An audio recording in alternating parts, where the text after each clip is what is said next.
Tonight, on the world's most amazing videos, a firefighter marches through the gates of hell to save a trapped little girl. Plus, a backup singer is crushed when her band brings down the house. And a skier loses control and plummets down a mountain at 90 miles an hour. Plus, a terrified pilot fights to survive when his jet plunges off the side of an aircraft carrier. And a man dangles 125 feet above the ground. Can rescue workers reach him in time? These are the incredible true life stories of people who face their most desperate hour and live to tell about it. Everything you are about to see is real. Real people, real danger, real excitement. Get ready to experience the thrill of a lifetime. You are about to witness the world's most amazing videos.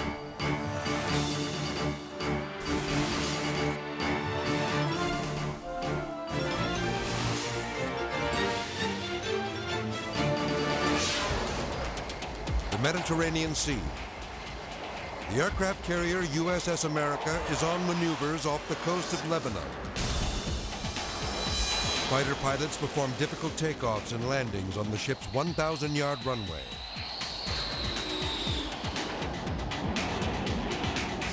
Admiral Zap Zlatopour is the air group commander in charge. Landing on a carrier is a different experience. The pilot has to put that airplane in exactly the right spot, exactly the right time, and at the right speed. And this literally does a crash into the flight deck. These high-impact landings occur when the jet slams into the flight deck at full throttle. In order to stop, the plane's tailhook must catch one of 4 steel cables. If the pilot misses them, the result could be fatal. So far, the maneuvers have gone off without incident, but that's all about to change.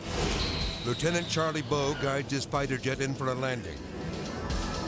The tailhook catches the cable and brings the jet to an abrupt stop. But suddenly, the aircraft veers toward the edge of the ship.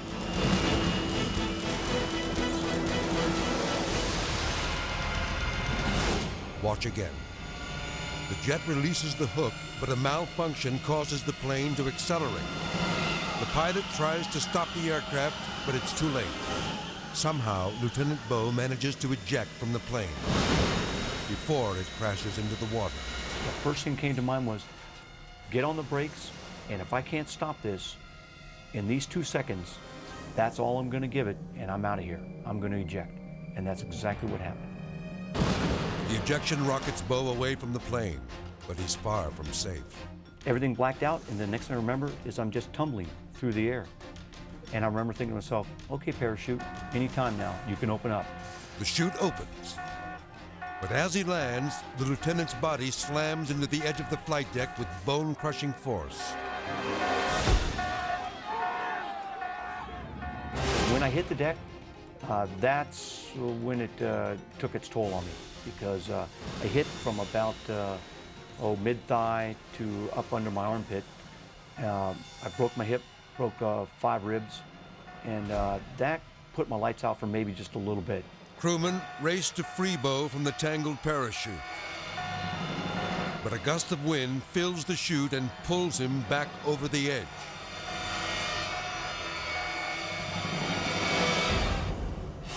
The parachute stayed inflated and just pulled me along the deck. Incredibly, Bowe lands in a safety net just a few feet below the deck. That's the next thing I remember is them looking down at me and I'm looking up at them. They said, "Sir, are you all right?" I went, that hurt. Moments later, Bowe is back on board where he's rushed to the ship's hospital. Thanks to his quick thinking, he survives this terrifying accident. Although he suffers serious injuries, Bowe knows this landing could have been his last. I felt so fortunate that I survived that accident that it gave me an appreciation, a real appreciation for the fact that I'm still here, and by God, just enjoy it to the max.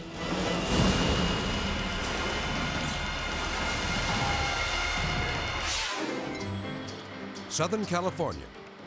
The fire department is responding to a bizarre emergency. A young woman named Brandy Miller is stuck in the chimney of her parents' home. Brandy lost her keys, but her ill-advised attempt to break in through the narrow opening has gotten her into deep trouble. I took off my shoes and I started to slide down the chimney. And it was relatively easy. I was able to get all the way down to the bottom and finally was stopped by the flue where it hit about my hip bone. And I realized at that point in time, maybe not. Firefighters use a rope to carefully hoist the young woman out of the chimney. But as she emerges, it becomes obvious that Brandy has lost a lot more than her keys.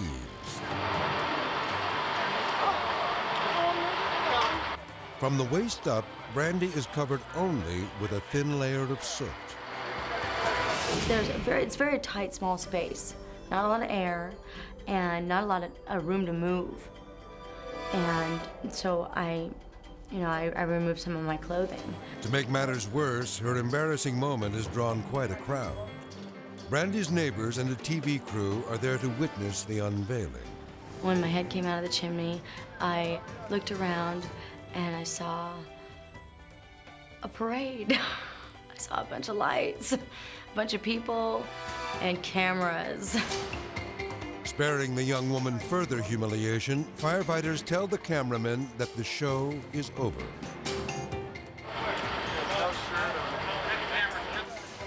Brandy is covered in a fireman's coat and helped down the ladder.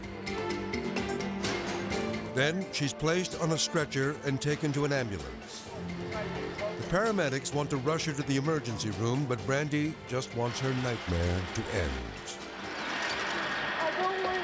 Okay, we'll check out and we'll Brandy can now laugh at her embarrassing experience, but for those who may find themselves locked out of their homes, she offers this advice. Unless you think you're Santa Claus, don't climb down the chimney.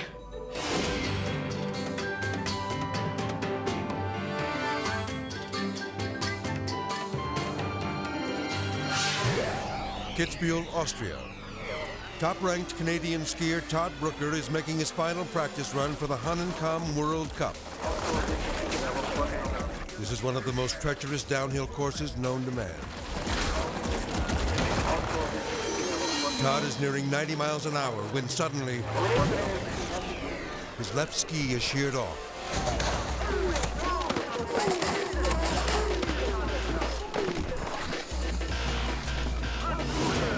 Let's watch again.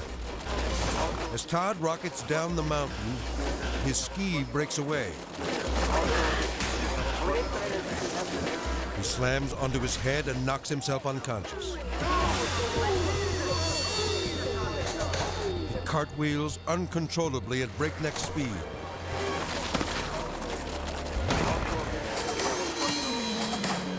Finally, Todd skids to a stop. His wife, Lisa, watches in horror from the finish line. I just knew that it was over. Everything was finished. And I thought for sure. I thought either he died or would be paralyzed. But miraculously, Todd is alive. I hit my head hard enough, and I was basically, I wasn't in a coma, but I was basically sleeping for 3 months after I came home. But what caused the accident that nearly claimed Todd's life? One of my skis just happened to click off, and I realized that it happened before I knew it. I had stuck my boot without the ski into the ground, which started this tumbling forward effect, and probably on one of the first crash or the second time around, I struck my head on the ground hard enough to knock myself out. Although he blacked out, Todd did not suffer any broken bones. I've seen a lot of much more minor falls where people have not walked away, or at least been able to recuperate as fully as I have. So yeah, I thank my lucky stars that I don't have anything that's permanent.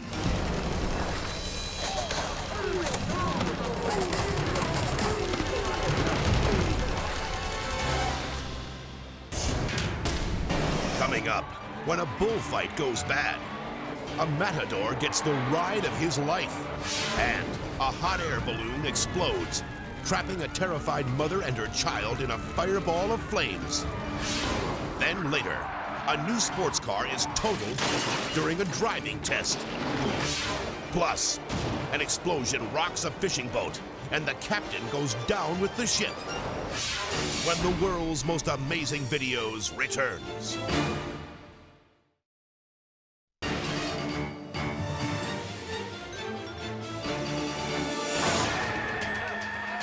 Saint-Rémy, France. Each year, French bullfighters known as raiders test their skill against ferocious 800-pound bulls. But unlike traditional Spanish matadors, the men don't intend to hurt the animal. Instead, their goal is to grab a small ring that's placed between the bull's horns and escape with their lives.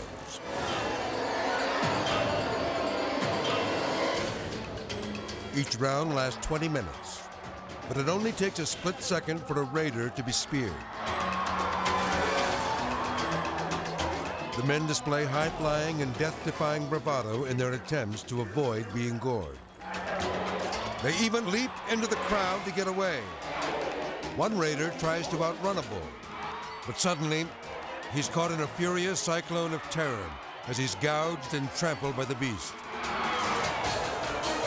The man escapes beneath a wooden fence, which offers little protection against the angry animal. What these bulls can't smash through, they'll jump over. And when a bull leaps the wall, the front row suddenly becomes the most dangerous seat in the house.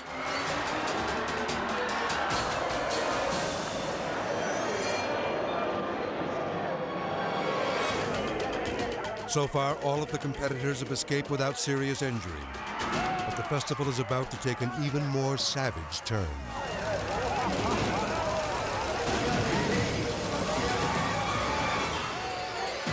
This frantic raider attempts to escape.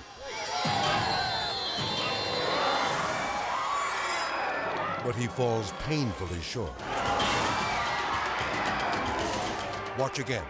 As the bull thrusts upward, the man is caught on the horns of a dilemma.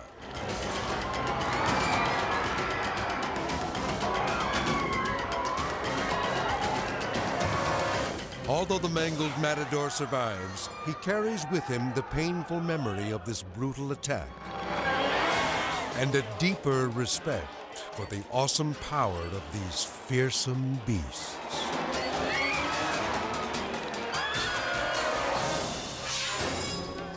Galicia, Spain. The annual hot air balloon fiesta is underway. Hundreds of onlookers anxiously await the liftoff of this homemade airship. Workers put the finishing touches on the 60-foot-high balloon. Using a bonfire, they carefully heat the air to inflate the craft. Then suddenly, the balloon erupts into flames. The dangerous fireball hovers perilously above a terrified mother and her child.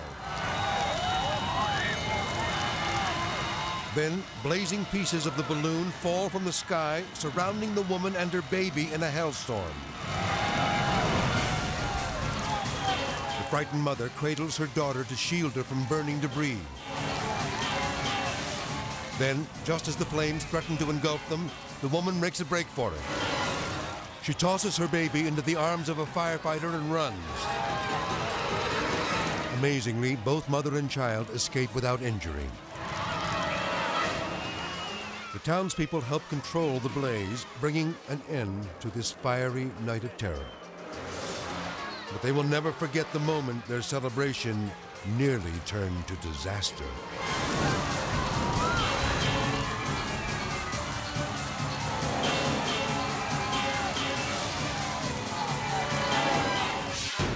Now, an amazing video classic. Lincoln, Maine. State Trooper Stephen Murray, the calmest patrolman in New England, is about to issue a speeding ticket to Harold Waltz, the angriest driver in America. What's the date on that? I'll have to plead guilty if I got to work because I can't take the force, take the day off. Now just give me the thing, let me get out of here. The trooper caught him driving 84 miles an hour. But he will soon discover that Harold's motor mouth can move a lot faster than that. I didn't do nothing wrong, and I know I did. Now let me get the out of here. I ain't in no hurry, but I did want to get some kills for my dog. It's just about ready to get the out of here, give me that. Can I explain it to you, sir, so you'll know what you need to do? I know what I do. You're ripping me off, and I didn't deserve it because I didn't do nothing wrong. Incredibly, Trooper Murray manages to keep his cool as he is berated by the irate driver. Irate would be a good description of this guy. He was totally, like I was ruining his day. This guy came crashing down. Now, are you a state or local? Looks like you're a state trooper. Get back and pick up some more guys and run up the deficit on the working man. Just give me the damn thing, let me get out of here. As Harold lashes out with a non-stop stream of insults and profanity, Trooper Murray calmly goes about his duty. Read the instructions here. This says you have 20 days to respond to this summons. Read the back of this hard copy. This will explain how you can have a trial if you want. On the back, that'll explain it. Attaches an envelope. See? Put a stamp on that, you mail that in. They'll tell you what to do. I can afford the stamp. Until now, Harold has just been blowing off steam. But watch what happens when he is told how much the ticket will cost. The fine's right here, sir. It's $137.50. Harold explodes. You're crazy! I get it! You're crazy! My wife took money out of her! How where she's working to pay my insurance so I wouldn't get picked up? You're crazy! He just kept swearing, and just the whole vehicle was rocking from side to side just because he was just going crazy in there, just shaking, and the sweat was running right off him. He was just so upset. Harold's temper tantrum is about to cost him even more money. He now faces additional fines for tearing up his ticket. If you don't pick this up, sir, I'm going to summon you for littering. I'll pick the 100. Are you crazy? I wasn't even speeding, you 100 and some dollars. There's some more right there. I've never heard of a song like that in my life, you. Thankfully, Harold has enough sense to clean up his act, bringing an end to the most bizarre traffic stop of Trooper Murray's career. Let me get the out of here, miserable. Bye. But today, there's a kinder, gentler Harold Waltz. He is learning to control his temper by enjoying yard work and listening to the tranquil sound of water trickling into his reflecting pool. He's even named his home Harmony Place. Harold says he is a changed man. Put it this way, I've been picked up 6 or 7 times since then. 84 miles an hour on the Mass Turnpike. I was polite and courteous. Goodbye. Not even a written warning. Fortunately, Harold's road raging days are long behind him, now that he's learned to live in harmony. I'm the best of the world's worst drivers. So at least I'm best at something, I guess. Let me get the out of here, miserable.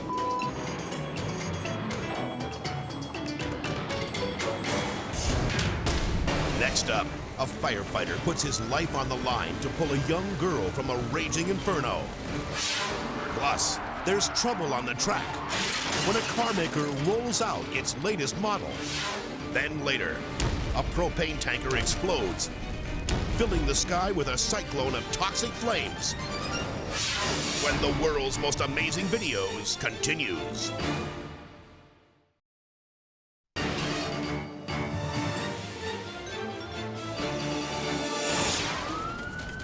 Auckland, New Zealand. A tanker collides with a car and erupts into a massive column of fire. The driver of the car has already escaped. Firefighters don't believe anyone else could still be alive in the flaming wreckage. But suddenly, something beneath the burning tanker catches the eye of firefighter Royd Kennedy. It seems impossible, but there is movement. I saw a small human hand waving from under the wheels. There was no other body part or person visible, just a very small hand waving in the smoke. 12-year-old Shirley Young is caught in the wreckage. But to reach her, Royd must march into the raging inferno. The brave firefighter doesn't hesitate. He rushes through a 1,000-degree wall of flames to get to Shirley. But when Royd finds her, his heart sinks. Shirley's legs are pinned under the blazing truck, and there's no way to free her. She was screaming, she was crying, she was yelling. She was in a dreadful, dreadful situation. Now Royd realizes that he is trapped along with the little girl. I knew that we were both going to die because there was no way out. Fire crews are determined not to give up. They blast the flames with water and foam in an attempt to create an escape route. But Royd doesn't think they can make it. Knowing that we were going to die, I took my helmet off and strapped it to her head and arranged the visor, pulled that down so that when they found her, at least she'd still have a face that people could look at. Royd tries to take the little girl's mind off the pain by telling her stories about his horse and inviting her to go riding. She was in a pretty serious way and she needed something to raise her spirits. Firefighters continue to wage their battle against the hellish onslaught.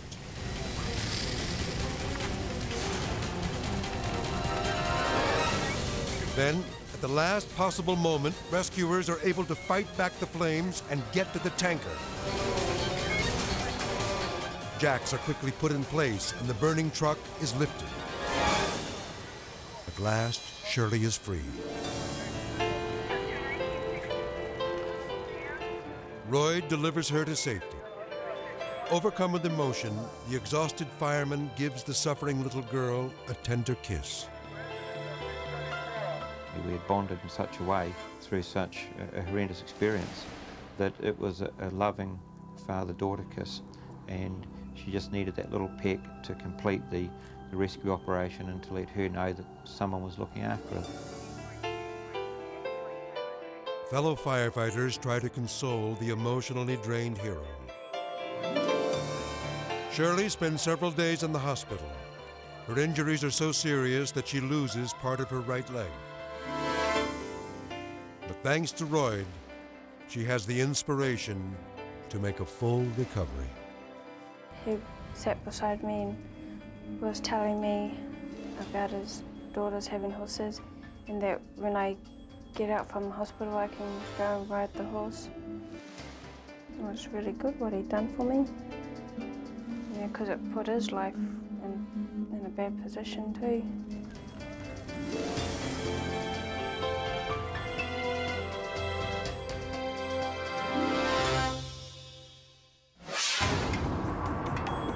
Wellington, New Zealand.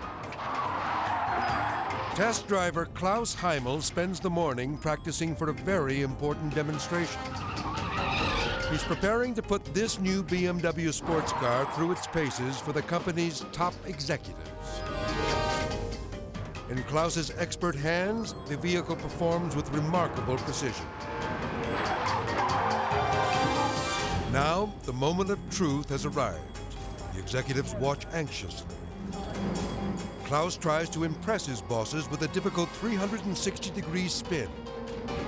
He speeds down the track at 50 miles an hour. But then, Klaus's world turns upside down. Let's look again. As he goes into the turn, Klaus loses control. And the driving test turns into a crash test.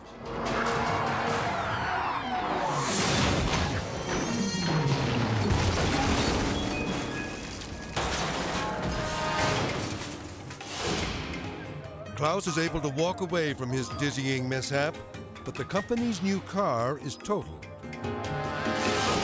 The next time these executives want to roll out a new vehicle, it's unlikely that Klaus will get the call.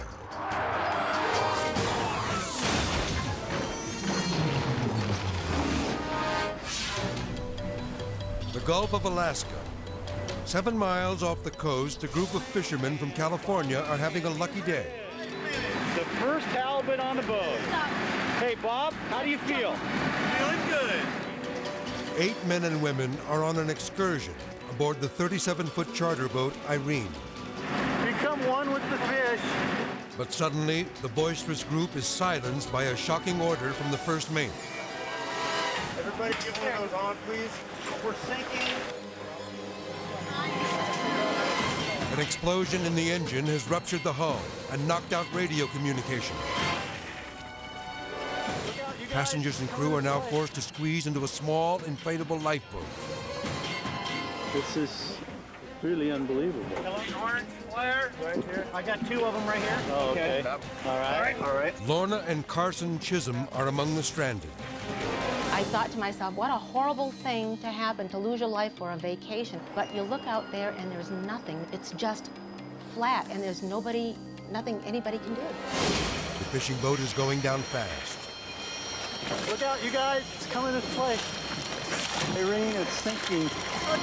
Their lives now depend on a single overcrowded lifeboat. Look at all the water coming up. But there's big trouble. We're taking out water. Captain John Farrell bravely volunteers to leave the rubber raft. He swims back to the Irene to take his chances on the bow. But the ocean temperature is a frigid 46 degrees, and the sun is setting fast. We didn't have any connection to any entity. Nobody knew where we were. The only boat on the horizon hadn't seen us, and I was just getting afraid that we were running out of time. The frightened group searches their surroundings, wondering how they'll ever survive.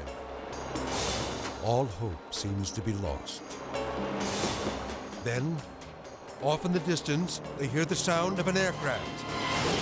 Now, take it easy, guys. Okay. Take it easy. Let's not get Please, excited. we're rocking the boat. Please don't rock this. Everybody on the raft started waving their arms and jumping, and moving. I remember yelling at them, we're not out of this yet. We got to settle down. If this thing capsizes now, we're still in trouble. Just then, a Coast Guard search plane appears out of the south. You found us. We'll get a cutter out here in no time.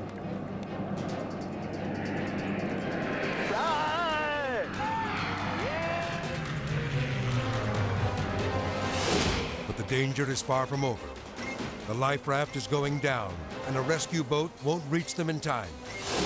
Instead, a Coast Guard helicopter arrives and drops a rescue swimmer into the water. Swimmers away. Swimmers in the water. The rescuers must attempt an extremely dangerous aerial evacuation. One by one, the survivors are strapped into a basket and pulled 90 feet up to the chopper. The first one makes it, but there are 7 others still in the water. And suddenly, their worst fears are realized. The raft's getting swamped. The unstable lifeboat overturns, plunging the remaining survivors into the freezing sea. The helicopter and the raft had gotten closer together, and the raft swamped and threw me out. Now the Coast Guard swimmer has an even more difficult challenge. All right, you're next. But he overcomes the odds, and everyone is brought safely aboard. Everyone except for the courageous Captain Farrell. He's still hanging on for dear life to the sinking hull of the Irene. He's exhausted and losing his strength. Hypothermia is setting in. But just when it looks like the captain is going down with the ship, the rescue crew reaches him. When daylight comes, Carson discovers just how close they came to dying. I spoke to Coast Guard investigator the next morning, and I asked him how long would we have lasted in that water, and he said about 15 minutes. Captain Farrell never thought that he would make it out alive. I got off the life raft. I'd already resigned myself to the fact that I'm not going to make it. I'm going into water that's too cold to survive. But thanks to the heroic actions of the Coast Guard, This fishing trip didn't become a voyage to the bottom of the sea. As I sat in my hypothermia treatment blankets and they were shoving hot water bottles around me and stuff, I realized just how lucky we were. We were all very, very fortunate.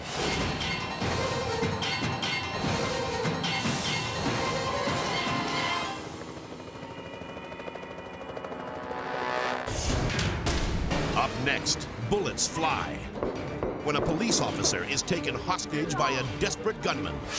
Plus, a rock concert comes to a crashing halt when the wall comes tumbling down. Then later, rescuers race to save a terrified man, dangling 125 feet above the ground when the world's most amazing videos returns.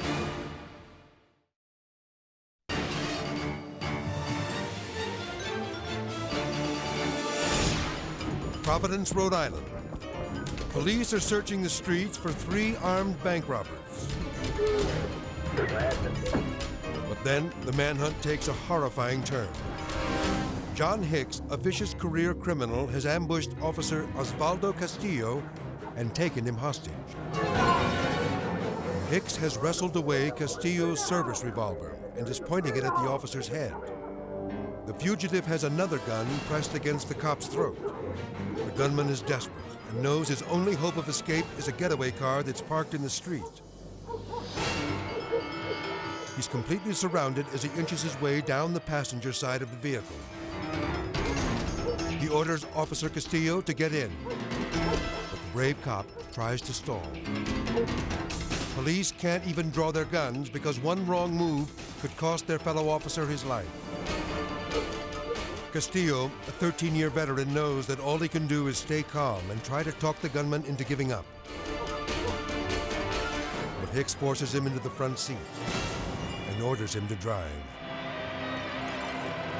Castillo is certain the other officers will never allow Hicks to escape. They will have to shoot the fugitive, even at the risk of wounding Castillo. They have to act now. Police snipers see an opportunity and fire.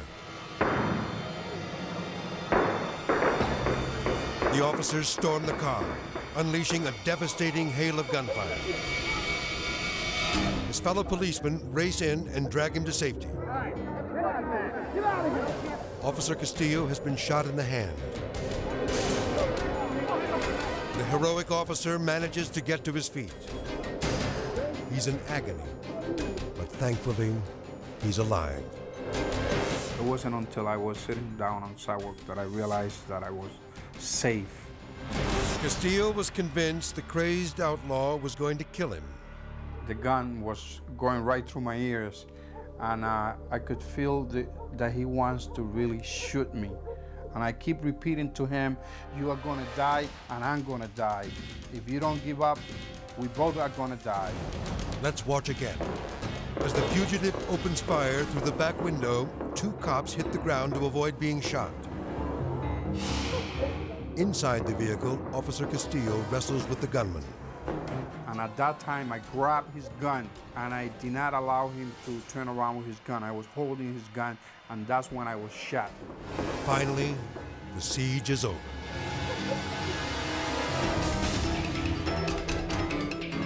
At the very end, I was very thankful to the other brother police officers. They had no choice but to try to shoot this guy. If not for the courageous efforts of his fellow officers, Castillo knows he would never have gotten out alive. Now for the viewer video of the week, sent to us by Irene Medeo of New York City. Moscow, Russia. A local band called The Tough Guys is performing an outdoor concert in the rain. Despite the downpour, the musicians give it all they've got. The audience cheers wildly as the band brings down the house, literally. With no warning, the monstrous set behind the group collapses. Let's watch again. A gust of wind blows in from the south, sending the towering scenery crumbling down on the Tough Guys. Backup singer Lena Matyushina is crushed beneath a giant slab of solid wood.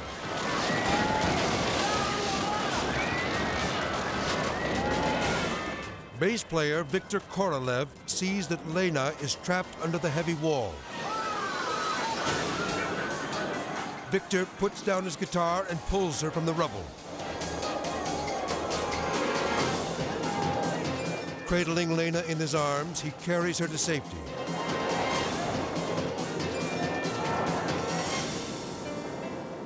Incredibly, within minutes, Lena is back on stage and the show goes on.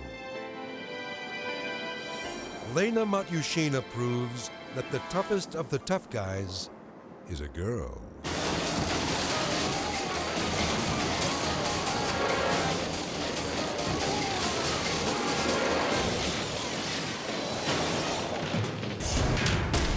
Coming up, a helpless man hangs on for dear life as rescuers race to save him. Plus, night turns to day when a tanker explodes in a blinding flash of fire. When the world's most amazing videos continues.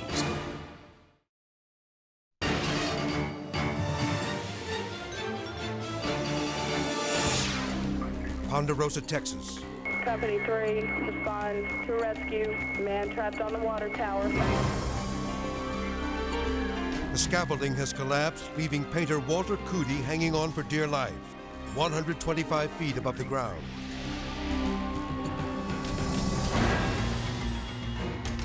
Firefighters must devise a plan because their tallest ladder can't reach him. And calling party stated the man fell from the water tower and is suspended from a rope. They are unable to get to him. Rescuers decide the only way to save Walter is to climb to the top of the tower and rappel down to him on a rope. Firefighter Paul Cote volunteers for the dangerous assignment. But he's never attempted a high-altitude rescue before.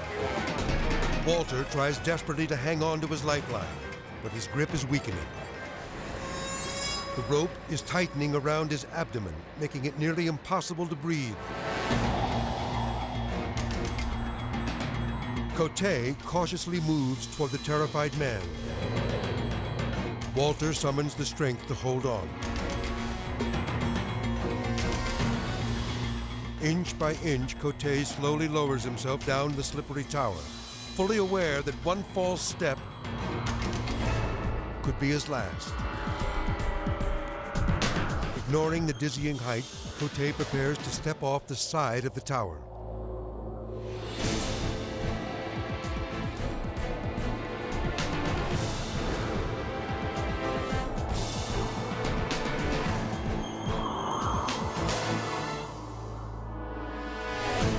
Now he must rely entirely on his safety rope as he swings toward the stranded man. Finally, he reaches Walter. But then he loses his grip.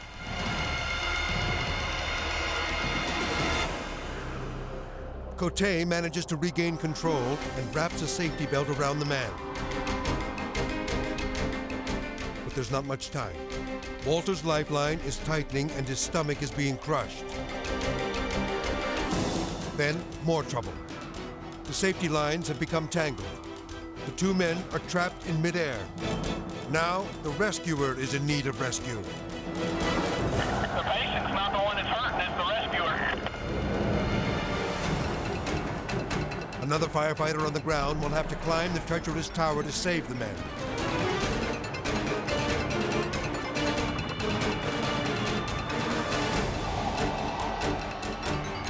He skillfully rappels down to the trapped pair. Lowering himself into position, he approaches Walter from the opposite side. Cote recognizes the brave man. He's Roger Leader, a Houston firefighter who trained Cote in high-rise rescues just 1 month before. Cote offers to hang 125 feet above ground while Walter is lowered to safety. I looked at him and said, look, just take him and go, and I'll follow you guys down. And Roger didn't like that idea. He said, no, we're all going down together. The men cut away Walter's rope. One tiny mistake could send all three plunging to their deaths.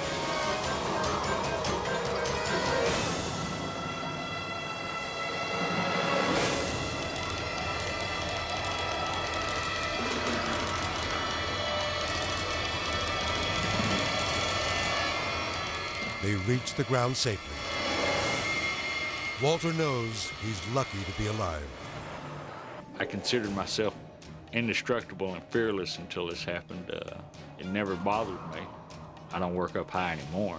Rescuers Cote and Leader are reunited, thankful they could rely on each other when their lives were on the line.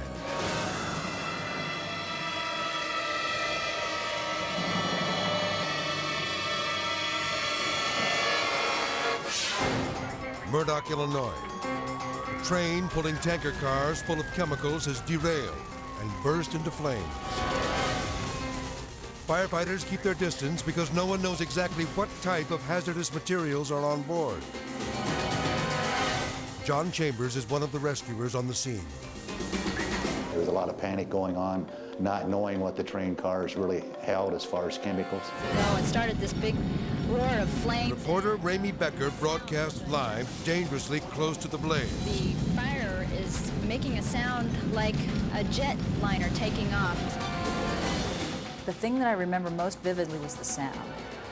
And as the thing began to build, that roar would get louder and louder. What Ramey doesn't know is that the high-pitched noise indicates that pressure is building inside the tanks, just as the blaring sound reaches its loudest.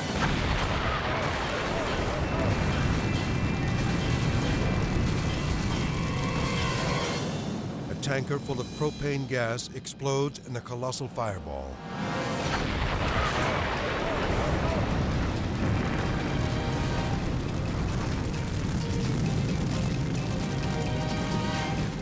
Chambers is shocked by the size of the blast. I tell you what, that basically scared the hell out of me. A wall of searing heat overtakes Ramey and her camera crew. The enormity of that explosion and the flames, not just smoke, but flames shooting hundreds of feet in the air, was something that was etched on my mind for months afterwards. Let's watch again. The 6-ton railroad car rockets into the air like a missile. The tanker crashes to the ground nearly a mile away. We need to go, Andy. Let's get in the car and go. The giant mushroom cloud shoots thousands of feet into the air, filling the sky with fire. And it was hard to get words out to describe what I had just seen. It was like a nuclear bomb had gone off. The uncontrollable flames rage on into the night. And when the inferno engulfs another tanker, 50,000 gallons of high-octane fuel erupt into a blinding firestorm. Sheriff Charles Connor witnesses the horrifying blast. It actually made the area as bright as daylight. And it was well after dark.